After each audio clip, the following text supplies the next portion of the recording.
Now on Denver 7 News at 4, a Denver icon is getting a new lease on life. It's outside the box, but as you can see, it's keeping true to the design. We'll take a look at what's ahead for Tom's Diner. Universities have to figure out what students' rights are post Roe v. Wade. We're on campus at schools working on that right now. And social cues have become more difficult for many kids in the pandemic. The unique role that animals are playing in trying to help. And the blockbuster deal to sell the Broncos is finally finalized as the new owners officially take the reins. Thank you for joining us. I'm Micah Smith. Your Denver Broncos have a new ownership group. The NFL owners approved the $4.65 billion purchase of the franchise by an ownership group put together by Rob Walton. Now, our Broncos insider Troy Rank was in Minneapolis for that meeting.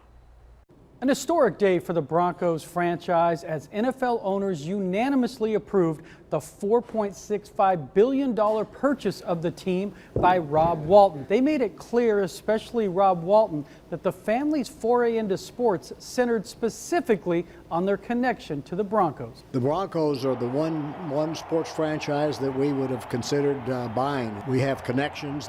Greg and Kerry live in Colorado. I've been going to Colorado, have a home there for a long time. Other family members there, so great connection for us. Greg and Kerry Pinner are expected to run the daily operations for the Broncos. CEO Joe Ellis has stepped down. He will serve as an advisor for the remainder of the season. The Pinners said they understand the expectations for this Broncos team from Broncos country. We know our fans' expectations are high, and we embrace that. We're really anxious to get started, and we want to compete, and we want to win. We're committed to making sure the Denver Broncos are the best team to play for, to work for, and to cheer for. And we can't wait to get back tomorrow and get this started. Rob Walton indicated that he's pleased with general manager George Paton, coach Nathaniel Hackett, and quarterback Russell Wilson. They weren't sure any of those three were going to be in place when they first started this process, and Walton said his number one priority is winning. Reporting from Minneapolis, Troy Rank, Denver 7. All right, thank you, Troy. The new ownership group is expected to meet here in Denver tomorrow. For real-time updates on that meeting, stay with Denver 7 and thedenverchannel.com. No word yet on the identity of the person who died in this small plane crash east of Centennial Airport this afternoon. The airport says the pilot took off to the east from runway 10 just before the crash. The crash did not cause a fire, but South Metro Fire Rescue says there was a small fuel spill. And Albuquerque police announced today that officers have detained the primary suspect in the killings of 4 Muslim men. The shootings all happened in the same part of eastern Albuquerque. The first shooting was in November. The most recent 3 happened over the past few weeks. Police have not released any information about the suspect. And we're following the fallout today from the unprecedented raid of former President Donald Trump's Mar-a-Lago estate. Sources tell ABC News the search was a part of the ongoing Department of Justice investigation into the former president's alleged mishandling of classified documents. While neither the DOJ or the FBI is commenting, the raid has sparked outrage from right-wing groups and Republicans aligned with Trump.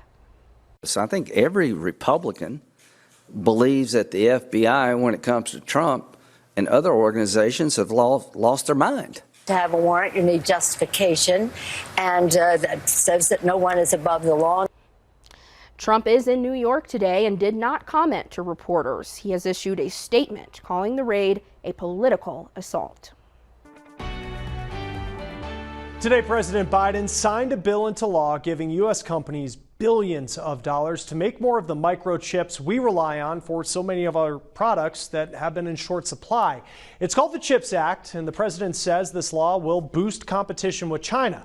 But experts tell us this chip shortage, it's really hurt small businesses here in the U.S. because they don't always have the money to make large upfront purchases. And I think that these sorts of investments that we'll see under the CHIP Act will help alleviate some of those things for small and medium-sized players who work in and around these industries, because it will allow additional investment in the community, but it will also allow them to free up capital to be able to make some of those strategic decisions that will allow their small businesses to grow and be more sustainable.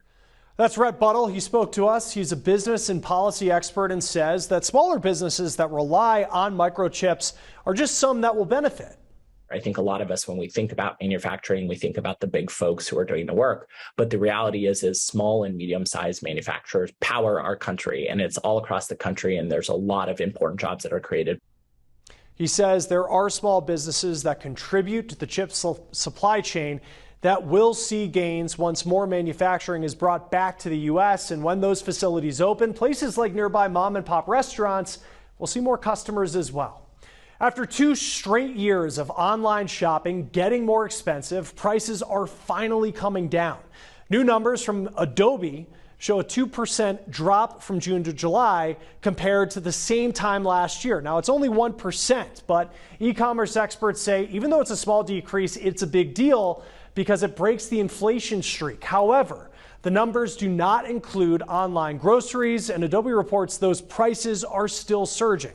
The national average for gas is finally under $4 again. That is just barely, though. Gas Buddy reporting it's $3.99 a gallon today for the first time since early March. Prices have officially fallen $1 a gallon since they peaked at $5 a gallon. That was back in June. Overall, Gas Buddy says that is saving of $400 million nationwide. Experts say supply and demand are starting to even out. Another Denver icon is getting ready to reopen with its old owner, but a new direction. Here's Denver 7's Russell Haythorne. Yeah, from the iconic bar to the retro roofline, Tom's is back on Colfax, this time not as a diner, but as a Palm Springs-style indoor-outdoor cocktail lounge. Owner Tom Messina gave us a tour and said getting here was no easy task. He wanted to sell the building, you'll recall, to a developer and move a few years ago, which made news when a neighborhood group fought the sale, arguing the building should be preserved under the city's landmark designation. Now, 3 years later, Messina has changed his tune, but he's scrapping the diner and opening a more upscale cocktail concept lounge. So it's exciting that this was able to happen because, as you know, I said, I'm out, I'm not doing this. Yeah. But with this new ideas and the new direction that it's going, it just felt exciting, and I wanted to be a part of it. It's outside the box, but as you can see, it's keeping true to the design, the gooey design, and that kind of steered us into the Palm Springs outdoor area. This is what makes the place totally unique. They took out the 40 parking spots in the back. They'll have cabanas along the back wall. They'll have cocktail tables. The idea here, give Cap Hill a new, fresh, and interesting spot to dine and lounge. I'm Russell Haythorne, Denver 7. Change is also underway at the Ranch Events Complex in Loveland. The official groundbreaking kicked off work on the new dedicated arena for 4-H youth and community livestock programs. It's the first major project from the new master plan for the events complex. The sales tax that initially paid for the construction has been extended to pay for the expansion and renovations. College healthcare programs are coming up with plans for students returning to campus post Roe v. Wade. And it's very easy to say and very hard to do when you're 18, but we hope they learn to advocate for themselves, not just on a political level, but when you come to see a doctor. The questions they say students should be asking their doctor. And as Colorado law enforcement officers leave their agencies at an alarming rate, we'll take a look at what departments are doing to try and combat the trend when Denver 7 News at 4 returns.